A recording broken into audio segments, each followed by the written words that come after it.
Adrián es abogado recibido en la UNR, Universidad Nacional de Rosario, creo que es la UNR, director de Usuarios y Consumidores Unidos, desde su fundación, abogado litigante en materia de conflictos de consumos, tanto individuales como colectivos.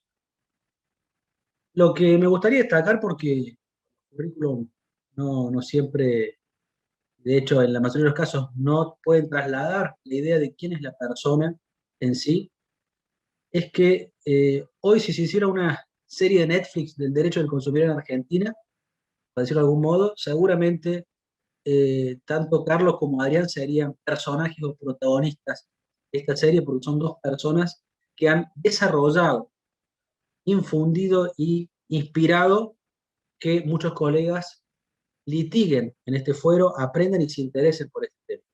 Particularmente, Adrián lo conocí en un congreso, también de un congreso colegial en Tucumán, ya ni me acuerdo, pero hace muchos años, y a partir de ahí recuerdo el planteo de Adrián, que era desarrollar el derecho del consumidor, sobre todo en Córdoba, llevar cuestiones que estaban apareciendo en el resto del país, sobre todo esto de las acciones colectivas. Bueno, me habló de la asociación, me sumó a ese equipo que es Usuarios y Consumidores Unidos, que hay muchos de los miembros de la asociación que están, los veo, conectados, pero sobre todo decir que esto de generar un grupo de abogados y otros profesionales que por fuera de alguna organización más estructurada, como puede ser la universidad o el Estado o algo público, sino que genuinamente en lo que se llama esta asociación civil, trabajen conectados, trabajen en armonía, intercambien conocimientos, realmente es algo que es distinto y por eso siempre yo destaco a la organización, a Usuarios y Consumidores Unidos, como la red más grande de defensa del consumidor en cuanto a que es la que tiene más presencia en todos los puntos del país a través de delegados totalmente dedicados con vocación para el derecho del consumidor. Y en esto claramente Adrián es, más allá de ser el fundador, el ideólogo, el mentor de la organización, quien a través de un liderazgo de ejemplo, de demostración, de invitación y de gran generosidad, ha sumado y formado a muchísimos jóvenes y no tan jóvenes colegas y los ha entusiasmado. Entonces, eso es lo que más puedo destacar más allá del currículum, que esta posibilidad, esta facilidad para inspirar a los colegas, para formar un equipo federal de trabajo, y sobre todo la generosidad. Fíjense que en la web de UCU frecuentemente se suben modelos de demandas, se suben estrategias. En sí, creo que compartimos con Adrián, pero sobre todo él fue quien nos enseñó la idea de abrirse en cuanto a conocimientos, en cuanto a posibilidades, y a partir de ahí trabajar sin egoísmo, sin, a ver, hago esta demanda y es solo mía, porque no, justamente compartirla y que entre todos podamos construir y mejorar. Así que eso considero que es por lejos lo más valioso como profesional y como persona de Adrián, que va a hablar ahora. Y bueno, quería destacarlo aprovechando esta oportunidad. Sin más introducciones, los dejo con Adrián. Escuché tu presentación, ya muchísimas gracias. La verdad que, bueno, es un poquito lo que soy y lo que he hecho acá en materia de la lucha por la defensa del consumidor. Muchísimas gracias por tu presentación. Los saludo a todos. Vamos directamente, les pido la disculpa de la desprolijidad y vamos directamente a lo que teníamos charlado, a lo que tenían pensado charlar. Como decía Ezequiel, soy un abogado que, salvo algún trabajito de doctrina, soy un abogado de trinchera. Lo que voy a transmitirle un poco de experiencias, atajos, prácticas, consejos para quien esté o se quiere iniciar en el conflicto individual o colectivo de consumo. Y bueno, compartir un poquito la experiencia y abrirme e invitar también, aprovechar también a invitar a aquellos que están en duda a incursionar en esta materia tan hermosa. Como primer punto en la charla, yo quería charlar y tocar el tema del mito de la facilidad de la defensa del consumidor. Quizá un mito que a mí me permitió animarme a ingresar. Yo siempre tuve la idea, no, bueno, defensa del consumidor es la ley de defensa del consumidor, de los 60 y pico artículos, valdrán la pena, no sé, 40, los estudiamos bien y ya estamos haciendo defensa del consumidor. Quizás ese razonamiento permitió que yo me introduciera con mucho ánimo y valentía, pero no era valentía, era un poquito era un poco más que valentía, era cierta irracionalidad.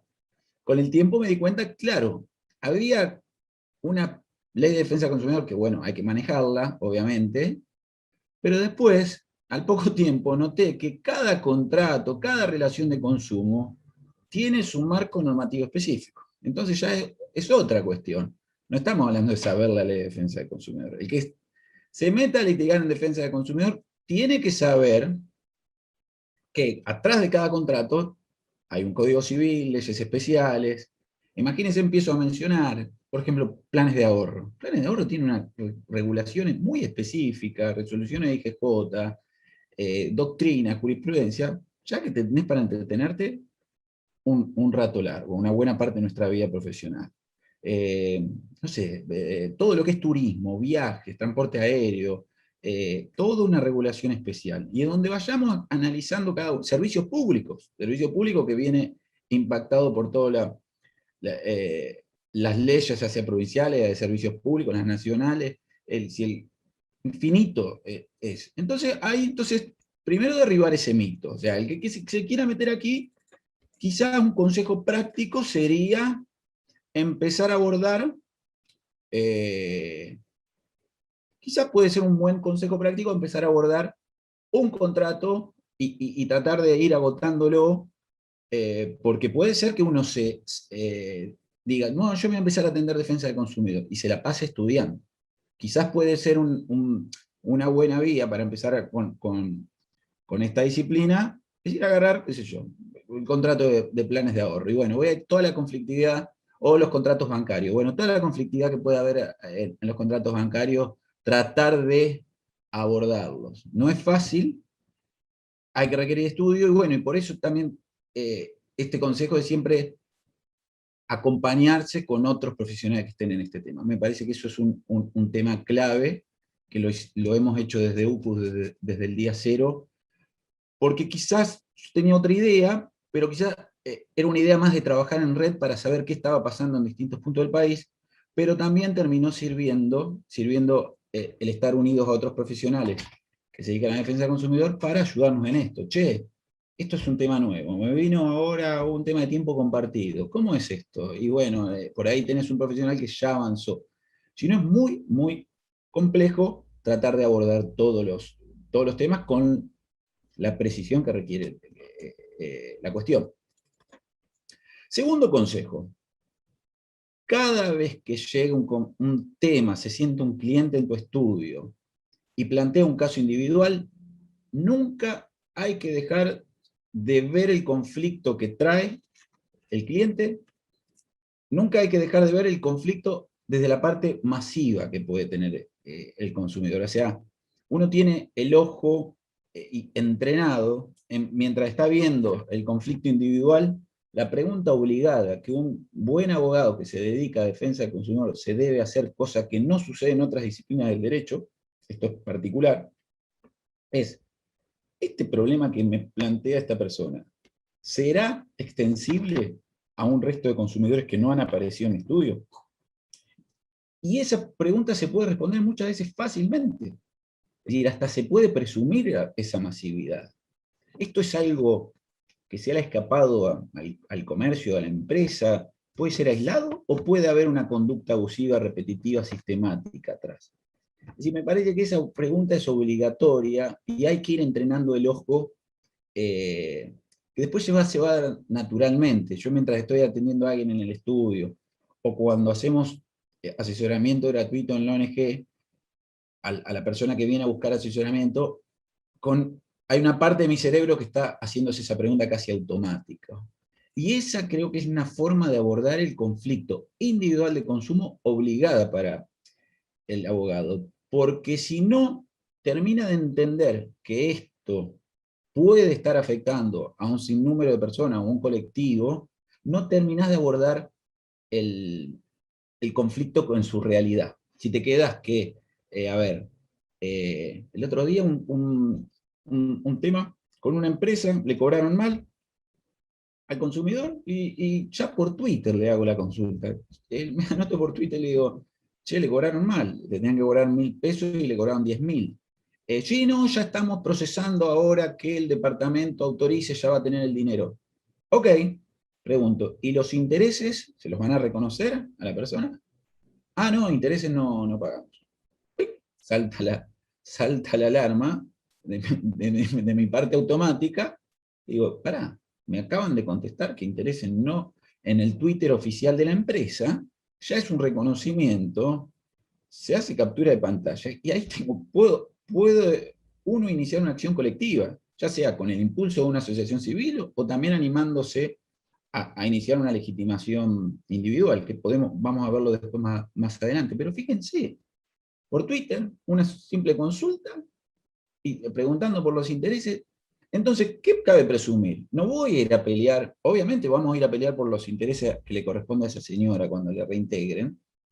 Ahora, a todos los consumidores le están haciendo lo mismo. ¿Por qué tengo que suponer que justo esa persona que atendía el Twitter de la empresa me dijo justo a mí que mis intereses no reconocen, y mientras tengo que presumir que al resto del mundo no? No, la presunción es totalmente inversa. Tengo que presumir que ellos se lo contestan a todo el mundo. El otro día nos pasaba lo mismo con una impugnación de un consumo de tarjeta de crédito hecha con posterioridad al plazo fijado por la ley. Pero la persona no había hecho ese consumo, era inexistente. Le contesta al banco, no, el reclamo no te podemos atender porque pasó el plazo. ¿Eso es lo que contesta el banco? Para todos los casos hay que preguntarse. Entonces, cada conflicto individual encierra una gravedad, un impacto que va mucho más allá del conflicto individual. Yo diría que hay que cambiar la presunción cuando trabajamos en defensa del consumidor. El caso individual debería presumirse que tiene impacto, que esa empresa tiene la misma conducta frente a los restos de consumidores. Debería ser la empresa quien, en su contestación de demanda, pruebe que esto es un caso aislado. Y acá me remoto. ¿Puedo cerrar? Estoy dando una clase. Sí, yo también doy clase. Sí. Y acá traigo a colación la famosa discusión del daño punitivo. ¿Se acuerdan que el daño punitivo, se acuerdan? No, si miran la ley, no exige un dolo específico ni una culpa grave. Eso fue un invento doctrinario, jurisprudencial, que todo lo que quiera justifiquemos. ¿Pero por qué el legislador dijo que la infracción merece daño punitivo? ¿No será porque presume que en una infracción, un incumplimiento a un consumidor, presume que es masivo, o presume que es una entidad que supera el conflicto individual y por eso que hay que castigar? Nunca lo vimos así al tema. Y la verdad que yo soy muy aislada, mi opinión. Pero, además, vieron cómo es en Argentina. A veces te aplican la ley con un martillo y sin dictar la inconstitucionalidad del 52 bis, la doctrina, jurisprudencia, todos dicen, no, hay que interpretarlo así.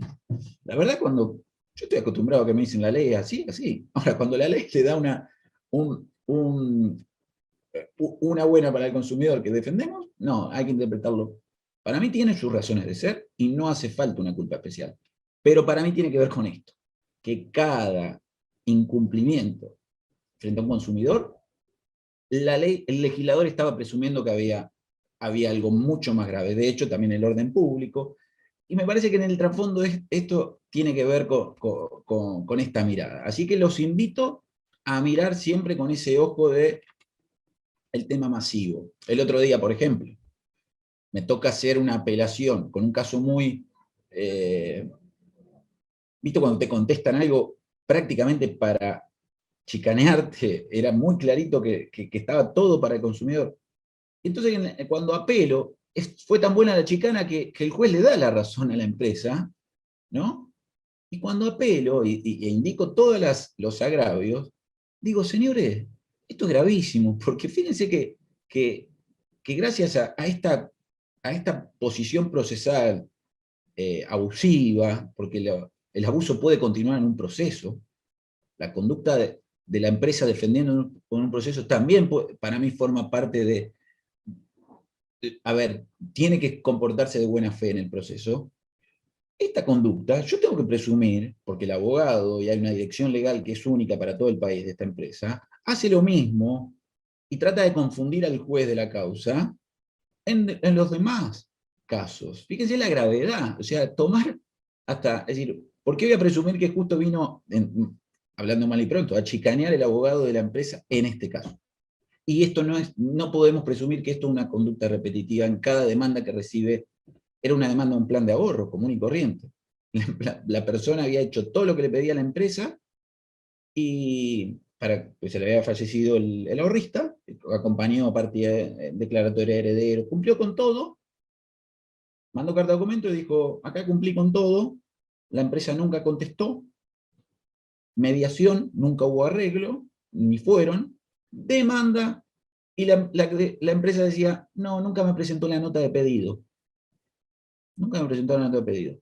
¿Cuántas veces lo hemos escuchado? Quienes hayan hecho alguna demanda con plan de ahorro por falta de entrega, esto es algo habitual. Está bien, ponele. Nunca entregó la nota de pedido.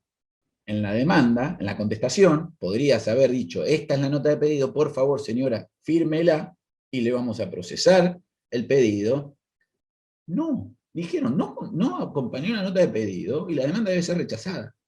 Una locura. Una locura, o sea, alegaban su incumplimiento porque la persona tenía que presentar un papelito. 5, 6 años duró el proceso. Y en la apelación uno sacó todo lo acumulado en el curso del proceso y hice notar esto. Es decir, esto era solucionable desde el día 0 que mandamos una carta de documento, desde el día 2 de la mediación y desde el día 3 al momento de contestar demanda. ¿Cómo se permite que después continúe un proceso para ser condenado durante 6 años, obligando a la persona a estar sin su auto? ¿Cómo se puede permitir eso? Y la Cámara falló a favor, lamentablemente, no condenó a pagar los daños punitivos que hubiera correspondido. Deberían haber sido millonarios, ejemplificativos, pero bueno, cada lugar sabemos que tenemos distintas cámaras y cada uno se ancla. Yo digo que hay un efecto anclaje con los daños punitivos que empezaron a poner. Sobre eso vamos a hablar más adelante, pero es algo muy interesante que también nosotros como abogados tenemos que romper esas anclas, ¿no? Bueno, con estas salvedades, ¿cómo mirar el conflicto individual? Cuando se presenta al cliente, yo siempre pregunto, ¿todo conflicto individual merece un juicio individual? ¿Todo conflicto de consumo merece el trabajo de un abogado atrás, con todo lo que implica? Es decir, ¿cuándo tenemos que decir, no, mira, este caso no amerita? Porque sucede mucho en nuestra vida diaria, y si estás identificado con la defensa del consumidor, que vengan muchos casos en donde el costo o el trabajo del abogado supera lo que está pidiendo el consumidor que se reconozca. Yo tengo algunos parámetros, pero lo contesto en forma afirmativa. 1. ¿Cuándo tomar el caso? Cuando el tema merite solicitar daños punitivos considerables. Cuando un tema, por menor que sea la cuantía, pero tenemos ciertas características del caso que podemos hacerlo ingresar dentro de los famosos, aunque yo no esté de acuerdo, culpa grave o dolo, desconsideración importante hacia el consumidor, amerita daño punitivo, amerita una demanda de defensa del consumidor y amerita el trabajo del abogado. Es decir, consejo práctico siempre, siempre, siempre, siempre, la carta documento, porque la carta documento hace como un quiebre en el reclamo, en donde el reclamo, que mientras estaba siendo informal o por las vías alternativas, correos electrónicos, lo que fuera, la carta documento hay un quiebre. Después de la carta documento, si el consumidor no recibió respuesta o si no hubo solución, ahí podemos empezar a hablar de graves desconsideraciones del consumidor. Por eso a veces yo veo, no sé, por cuestiones que por ahí exceden o estratégicas, se mete la mediación. Y por ahí en mediación, te ofrecen lo que quiere el consumidor. Pero claro, no tenés el elemento para decir, che, pará, desde que te mandé una carta de documento pasaron 4 meses y no me cumpliste. Llegaste a la mediación con esos 4 meses sin haber mandado la carta de documento, entonces no se puede hablar o cuesta hablar de grave desconsideración, ¿no? Y tenemos que salir a probar esos reclamos informales, que cuesta muchísimo más probar. Obviamente que hay un costo de la carta de documento y en cuestiones de poca cuantías hay obstáculos para que el consumidor diga, bueno, pago 700 pesos la carta y estas cuestiones, pero bueno, como recomendación, eso. Cuando podemos ver que podemos generar un reclamo por daños punitivos, podemos estar. Cuando el asunto no tenga contenido patrimonial, pero puede existir una acción de amparo o acción sumarísima, también podemos justifica el trabajo de un abogado. Es decir, también tenemos que ver la acción de amparo, la acción sumarísima, sin contenido patrimonial. Sabemos que cuando no hay contenido patrimonial puede haber una regulación, a veces cometemos el error de agregar poquitos daños porque son las locuras que pasan en nuestro ordenamiento jurídico. No sé si pasan allá también. La misma demanda, sin contenido patrimonial, te regulan X cantidad de honorarios por fijos, por jus, lo que fuera. Ahora, si pedís esa pretensión y le agregás, no sé, 700 pesos de carta de documento y le pagué 2.000 pesos de asesoramiento a un abogado, ¿qué hace la justicia? Besa solamente la parte patrimonial del conflicto y en función de eso regula honorarios. ¿Cómo? Pero si no ponía pretensión patrimonial, me regulaban por X cantidad de jus. Bueno, estamos enamorados de regular honorario en función de si hay un número. Si hay un número, el juez agarra porcentaje sobre ese número.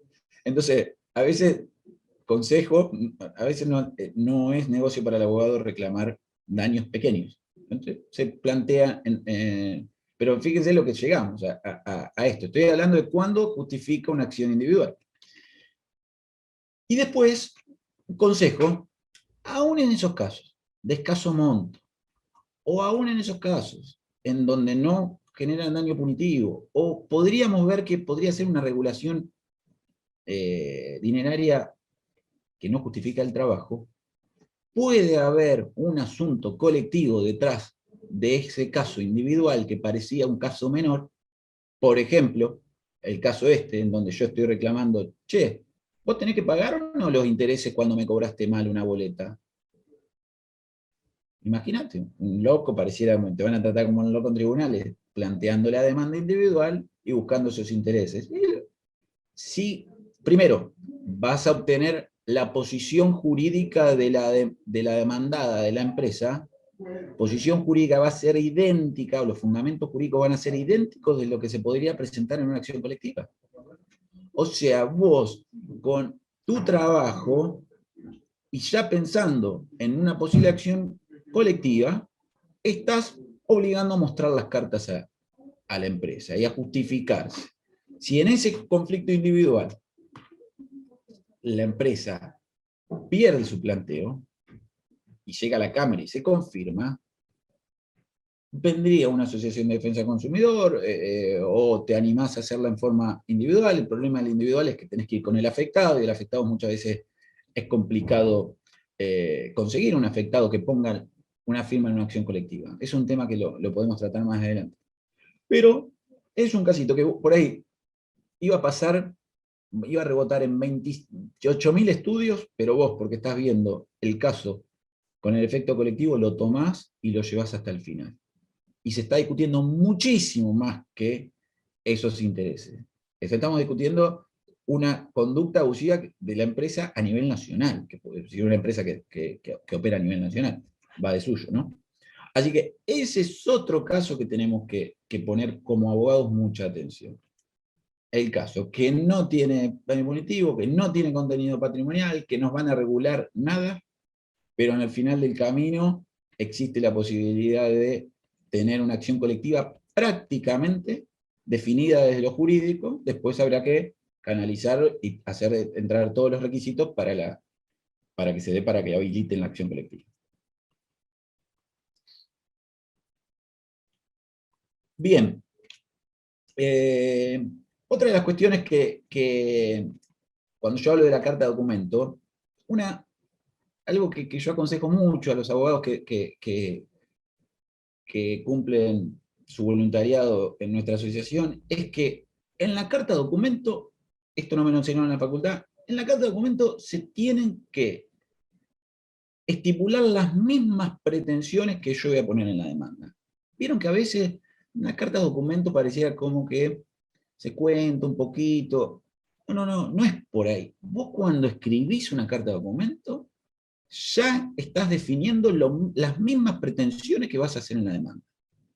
Eso te ayuda muchísimo para aclarar lo que pedís y lo que se puede pedir o no, y ya sabes en el momento de la carta de documento cómo termina el asunto. A mí me gusta decirle al cliente, mira, esto va a ser así, vamos a mandar una carta de documento, si contestan A, va a pasar esto, si contesta B.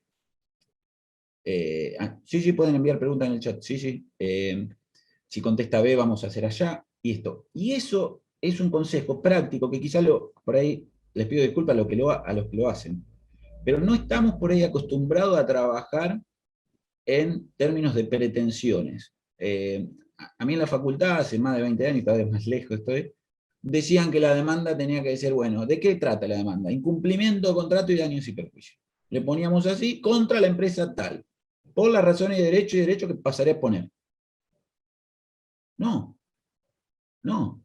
Es decir, le puedo poner como título, pero después digo, para que se condene a la empresa A, o declare BBS la nulidad de esta contratación. Segundo punto, ordene reintegrar el dinero con intereses a este costo. Condene a pagarse punitivos. Esas son las 3 pretensiones, que ya estaban en la carta de documento, que se van a poner en el inicio de la demanda y que después se van a trabajar autónomamente. Eso, a veces hacemos alcochado y ponemos esto, daño y perjuicio por incumplimiento contractual, y después ponemos derecho, y ponemos un artículo y después, pretensiones. Eso es una forma que a mí y la gente que se ha formado en nuestra asociación nos ha facilitado mucho el trabajo. Hablar de pretensiones, y esas pretensiones se definen en la carta de documento.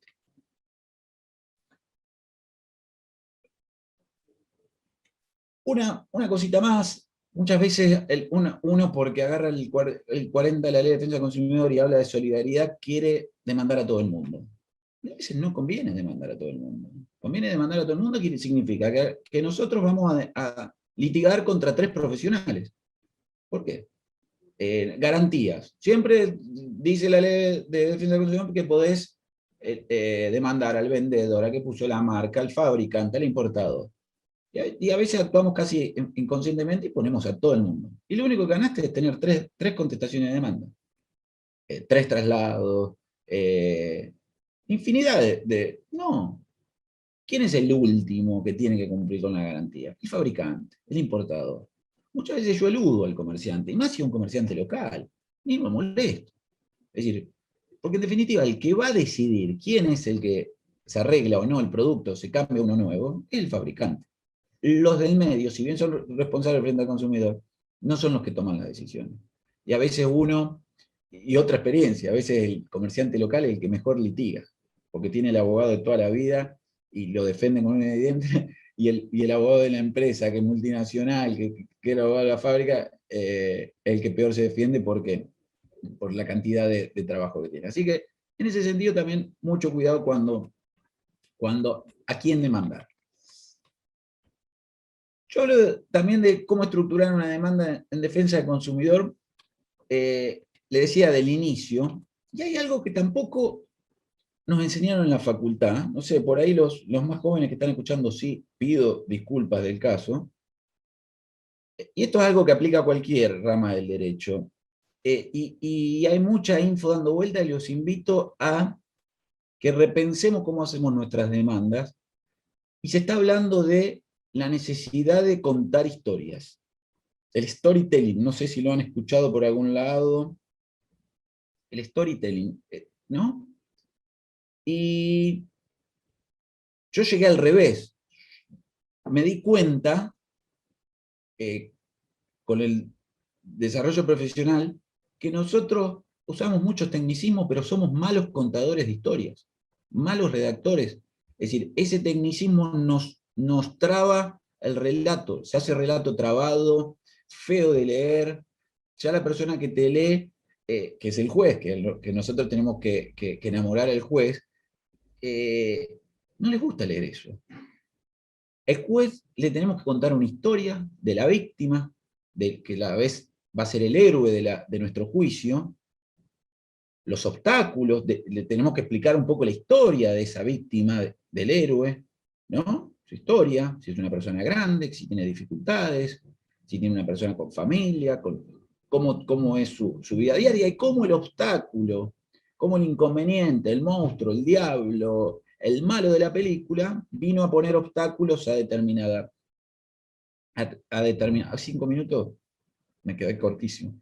Bueno, esto requiere de un abogado que repiense su forma de trabajar y empezar a contar historia. Y para ser un buen contador de historia tenemos que ser buenos lectores de historia. Esto me enteré tarde, me di cuenta tarde, que yo redactaba muy mal.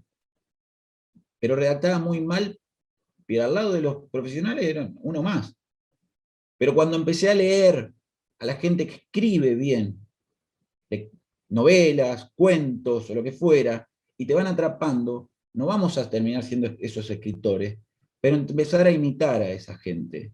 Porque en definitiva nosotros contamos historias de personas que requieren ayuda, y el juez es quizás el que le pedimos que resuelva el cuentito para el lado del bien. ¿Se acuerdan que todos los cuentos terminan para el lado del bien? ¿No? Salvo salvo en la realidad. Pero bueno, nosotros tenemos que decirle a ese juez que termine de resolver no este conflicto, esta historia del lado que necesita, del lado de la justicia, del lado del bien. Eso es algo fundamental y que tenemos que repensar como abogados para todas las disciplinas. Chicos, esto tenía para hablar. Bueno, hay un tema que quiero compartir con ustedes, y es el tema de la... Me estoy salteando, me tiraron que faltan 5 minutitos.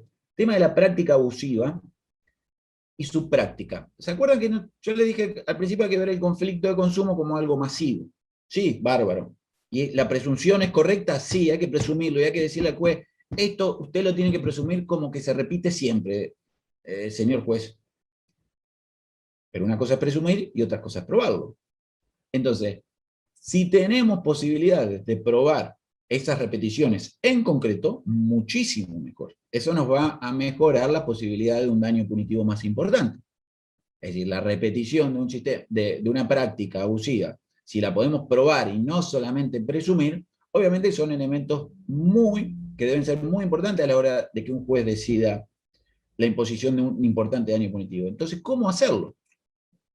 Consejos. Hoy lo que estamos haciendo es invocar esta presunción, traer estadísticas oficiales, nacionales, provinciales, locales, ¿a dónde pedimos? A la Dirección Nacional de Defensa del Consumidor, a la Oficina Municipal de Córdoba, a la provincial también, munirnos de esa información. Yo trato de aconsejar, es decir, pedir esa información en forma extraoficial antes para que el oficio, para que informe la dirección si tienen denuncia contra esta empresa y te vienen 0. No, pues yo trataría de averiguar primero si me va a venir 0 o van a venir 100 denuncias por el mismo hecho.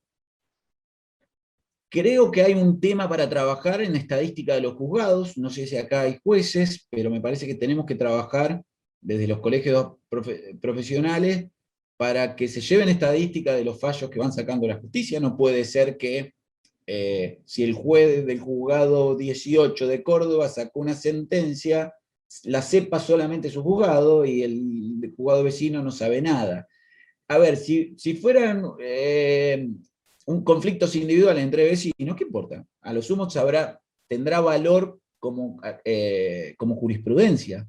Pero esto ya no es valor como jurisprudencia, es valor para probar que esta práctica ya ha sido sancionada por un juez en otra causa. Entonces, pensar cómo podemos traer esa prueba. La estadística de la justicia sería genial, pero también hay que meterse en la MED, hacer buscados por demandado, ver si tenemos la posibilidad de, mira, esta empresa está demandada, ver ver los juicios si estamos hablando del mismo motivo. Mucha información, muchas cosas para trabajar ahí. Páginas web, páginas Facebook, grupos de afectados que se juntan y dicen afectados por Buenans. Ahí se puede hacer captura de pantallas, bueno, todos los medios para probar una página web, que hoy lo más práctico en página web, yo hago captura de pantalla y le pido en el primer proveído que el juzgado, como prueba anticipada, certifique que esa pantalla es la misma que le estoy acompañando como captura. Eso está piola, estaría bueno que la justicia lo aporte, porque si no tenés que ir a hacer un acta notarial, ¿no? Las ONG de defensa del consumidor, nosotros como ONG estamos llevando estadísticas. A ver, tenemos un problema, que nos están llegando oficios de todos puntos del país y los abogados dicen, contestame el oficio, y tiene beneficio de justicia gratuita, y nosotros como UCU no tenemos empleados, no tenemos material humano. Y vos le decís, che, mirá, que le tengo que pagar a un abogado para que te arme el oficio. Sí, se vuelven locos los abogados. ¿Viste? Ahí estamos teniendo un problema de que conozcan la realidad del abogado, de lo que es una asociación de defensa del consumidor que subsiste con escasísimos recursos frente a, no sé, pedirle un oficio al Banco Central, con miles de empleados. Entonces ahí tenemos algunos problemas, y que la ley, que los códigos procesales no tienen solución, dicen, vos tenés que contestarlo. Entonces, si nosotros, según el Código Procesal, tendríamos que estar contestando el oficio y dejar de atender a los consumidores. Sí. Ah, y gratis. Y, che, pero mirá, ¿te puedo cobrar una hora de un profesional que tiene que armarlo? No, gratis. A veces los pelean los abogados. Los abogados que deberíamos estar juntos en esto. Pero bueno, eso es otra forma. Siempre consulten si quieren oficiar a UCU, si tenemos antecedentes. Che, ¿tiene antecedentes contra acá? Sí, tenemos antecedentes. Bueno, y se puede dar esa información. También hemos pedido de información pública, también se pueden hacer previos a una demanda. Quizás en esos casos, requiera, por ahí estamos hablando de una acción colectiva, por ahí que requiera.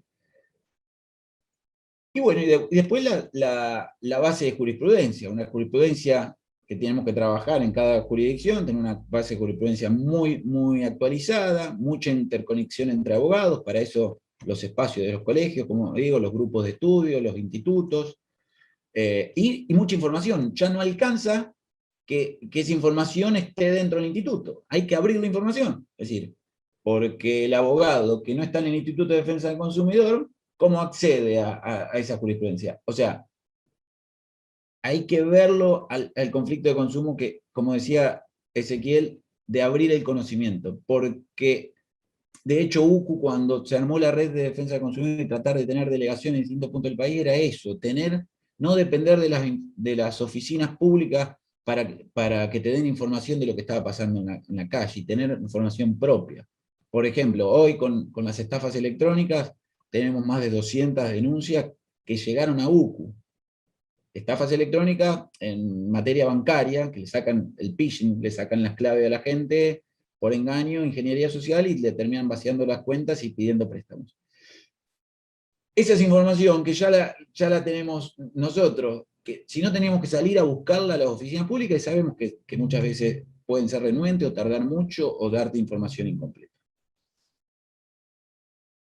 Tengo para hablar un rato largo, pero estoy a disposición de ustedes. Me pide Ezequiel que vaya cerrando. Yo quedo abierto para preguntas, quizás las podemos hacer después de la exposición de Carlos.